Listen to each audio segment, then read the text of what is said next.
¿Que no habíamos hablado de amnesia ya? Es amnesia postraumática. Bienvenidos una vez más al Laboratorio de Neurociencias.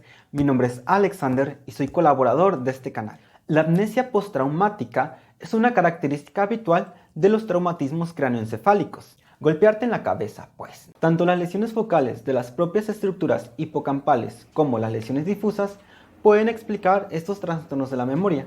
Estas últimas incluyen el daño axónico difuso y las necrosis isquémicas. La duración de una amnesia postraumática es uno de los parámetros más relacionados con la gravedad de un traumatismo cráneoencefálico y la situación final de la memoria. Por ello, es necesario realizar evaluaciones para descartar daños a largo plazo. En este video hablaremos de la amnesia postraumática, basándonos en dos artículos científicos titulados La amnesia postraumática y la calidad de vida postraumática, publicado en el año 2012 en la revista de la Escuela de Enfermería de la Universidad de Sao Paulo, y Amnesia postraumática, publicado en el año 2013 en la revista Clinical Neuroscience. A continuación, mi compañera Natalia Castillo nos va a ayudar a profundizar más en este tema. Hola a todos, mi nombre es Natalia Castillo. El día de hoy les voy a hablar de la amnesia postraumática. ¿Qué es la amnesia postraumática? La amnesia postraumática se define como la alteración de la memoria sufrida tras un traumatismo cráneoencefálico que ha supuesto pérdida de conciencia. Se caracteriza por una alteración del recuerdo de los eventos ocurridos antes de la lesión, que puede ser de horas, días o meses, y por una alteración en la capacidad de generar nuevos aprendizajes. La PTA se refiere a una dificultad en la adquisición y evocación de nueva información, es decir, a un fallo en el registro continuo de las actividades diarias. Es habitual en traumatismos cráneoencefálicos graves y moderados, junto con déficit amnésicos permanentes. En la mayoría de los casos, estas alteraciones en el área amnésica se deben a lesiones focales en el hipocampo y estructuras adyacentes, así como a lesiones difusas cerebrales. La amnesia postraumática conlleva una profunda desorientación en el espacio y el tiempo, con una tendencia a interpretar el entorno en términos de experiencia pasada. Hay un defecto de percepción y una incapacidad para sintetizar los datos perceptivos. La memoria y el juicio están muy deteriorados, el pensamiento se ve constantemente obstaculizado por la perseverancia, la alteración del habla es notoria, el estado de ánimo es a menudo eufórico y a veces hay un empuje del habla que se asemeja al observado en la hipomanía. Hay una amnesia retrógrada de gran alcance y los intentos de orientación del paciente están influenciados por este hecho. También hay una tendencia a la confabulación. Duración.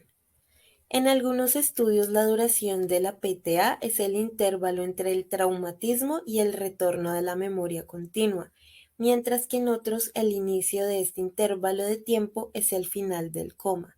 Sin embargo, la duración de la PTA va desde el momento en que se produce la lesión hasta que el sujeto recupera la capacidad para almacenar y evocar nueva información, es decir, es el tiempo transcurrido tras el traumatismo cráneoencefálico en el que no es posible la incorporación de nueva información de la memoria a largo plazo.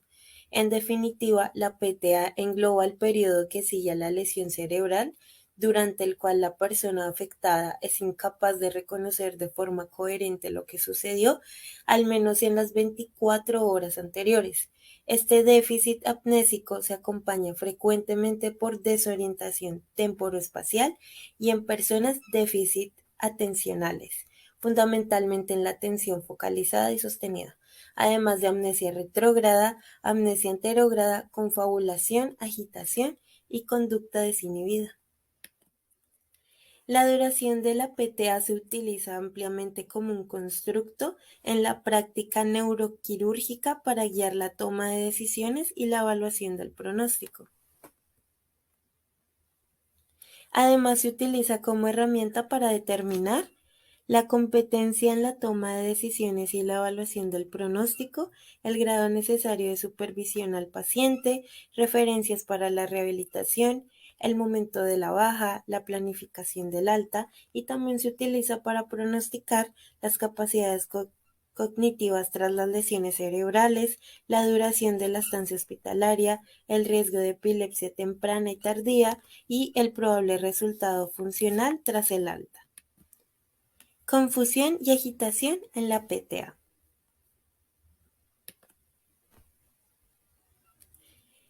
Además de la alteración de la memoria, la PTA también implica un estado confusional definitivo. El estado confusional observado en la PTA comparte muchas características con el delirio agudo y es sinónimo de la psicosis traumática aguda. Los defectos se encuentran en la orientación temporal y espacial y en la síntesis de las percepciones, en particular con la formación de figuras en relieve. El habla es típicamente profusa, incoherente, sin sentido y con perseverancia para frases, ideas y comportamientos comunes, es decir, en pensamiento, palabra y obra. A menudo hay alucinaciones, así como otros rasgos psicóticos. Desgraciadamente, la confusión en la PTA solo se evalúa en los sistemas de puntuación habituales mediante medidas de memoria episódica y de orientación, es decir, hacia la persona, el lugar y el tiempo. La PTA también incluye un estado de comportamiento anormal reconocido como agitación. Este estado es especialmente frecuente en los niños y, una vez más, es sinónimo de la psicosis traumática aguda. La agitación suele incluir la habilidad emocional, cambios rápidos en el estado de ánimo que pueden estar provocados o no por estímulos externos, alternación del ritmo diurno, alteración de la percepción, impulsividad, automatismos y agresividad verbal y física. Lo más importante es que la agitación puede estar presente de forma rígida incluso cuando la memoria de los acontecimientos recientes está intacta. A diferencia de la confusión, la agitación se omite por completo en la mayoría de las puntuaciones de la PTA comunes. Aunque se han hecho esfuerzos para incluir la agitación en los nuevos protocolos de PTA, la agitación pone de manifiesto la importancia de la evaluación clínica de la PTA, es decir, pocos clínicos darían de alta a un paciente con una puntuación de PTA máxima, pero con una agitación incapacitante. Además, algunos aspectos de la agitación pueden convertirse en permanentes y manifestarse como trastornos de la personalidad con deterioro del juicio. Amnesia retrógrada y anterógrada. Los defectos en el almacenamiento y o recuperación de la memoria con la PTA también se manifiestan como una amnesia retrógrada. Memoria defectuosa de los acontecimientos anteriores a la lesión cerebral traumática. Los pacientes con amnesia retrógrada demuestran un mayor declive en el recuerdo de los eventos más cercanos a la fecha de la lesión que los eventos en el pasado más cercanos.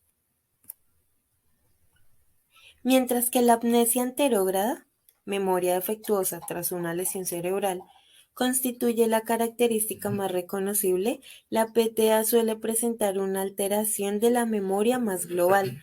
Aunque el nuevo aprendizaje se ve afectado, también hay una mayor tasa de olvido. Por lo tanto, hay una disfunción tanto en el almacenamiento como en la recuperación de la memoria, además de la codificación, es decir, la capacidad para almacenar y recuperar información. Función y función ejecutiva en la PTA. La salida gradual del coma a través del estupor traumático hasta una amnesia tipo Korsakoff sugiere empíricamente un aumento en serie de la excitación. Los déficits de atención solo han vuelto recientemente al primer plano de la investigación sobre la PTA. Aunque existen muchos paradigmas, el modelo anatómico de Posner y Peterson divide la atención en componentes de vigilancia, orientación y ejecución. La vigilancia puede considerarse sinónimo de excitación cortical generalizada, originada en el sistema activador reticular ascendente. La orientación centra la atención en las regiones corticales anteriores y la atención ejecutiva se manifiesta en acciones como la planificación, la iniciación, la acción intencionada, el autocontrol, la abolición, la inhibición y el cambio. También se identificó 7 tareas que se utilizan habitualmente para evaluar la atención ejecutiva, las cuales son mantener, concentrar, compartir, suprimir, cambiar, preparar y establecer. Herramientas para evaluar la PTA. El sistema de puntuación adoptada debe tener una fase de prueba sólida, una amplia aplicación en todas las disciplinas y ser sencillo de utilizar. En un resumen de los instrumentos prospectivos utilizados para medir la amnesia postraumática está la prueba de orientación y amnesia Galveston y Westmead PTA. Test de amnesia de orientación de Galveston. El GOAT es un instrumento que consta de 10 preguntas que evalúan la orientación y la amnesia de las víctimas de traumatismo cerebral. El GOAT presenta preguntas relativas al nombre, la dirección y la fecha de nacimiento. Las distorsiones de la memoria pueden implicar alteraciones en la orientación geográfica, por lo que el instrumento también plantea preguntas sobre ese aspecto.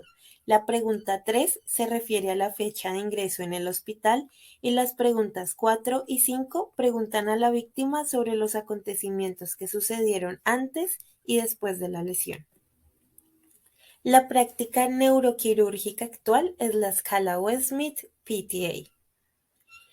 La escala Westmead contiene 7 ítems que evalúan la memoria.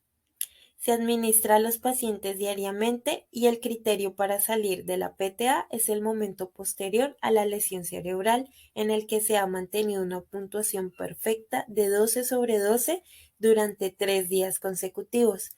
Al igual que todas las puntuaciones de la PTA, el Westmead es sencillo de utilizar y puede ser practicado por terapeutas ocupacionales, enfermeras y personal médico. Sin embargo, ha sido criticado en 3 áreas específicas con respecto a sus niveles de evidencia, tales como la validez de constructo, la validez de criterio y la validez de externalización.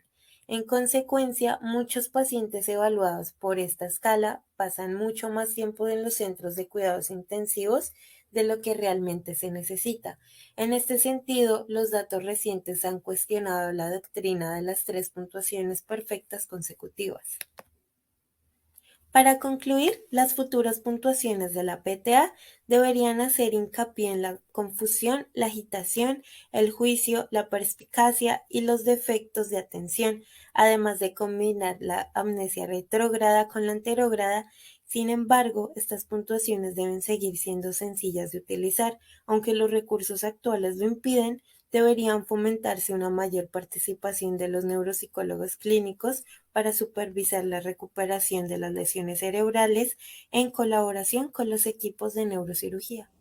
En resumen, la amnesia postraumática surge debido a un traumatismo cráneoencefálico y se caracteriza principalmente por una alteración en la memoria de los eventos ocurridos, en los que se observa desorientación espaciotemporal, memoria y juicios deteriorados, perseverancias constantes, estados de ánimo eufórico, agitación y alteraciones en el lenguaje. Algunos instrumentos para evaluar la amnesia postraumática se presentan a continuación.